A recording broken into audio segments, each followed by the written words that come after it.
shopping bag at plastic bottle ay napakatagal matunaw. Matatanda na tayo, hindi pa rin sila nabubulok. Talaga? Naku po!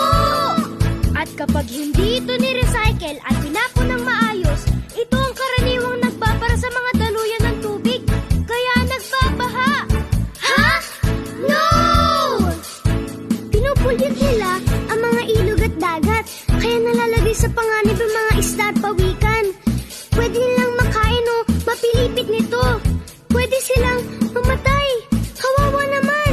Hindi okay yan. Hindi talaga. Kaya iwasan na natin ang paggamit ng single-use plastic, gumamit ng baso o reusable container para sa mga inumin at eco bag o bayong para sa pamimili natin. Ayos! Parang bibo! Ako yun! Ng kalikasan ako din!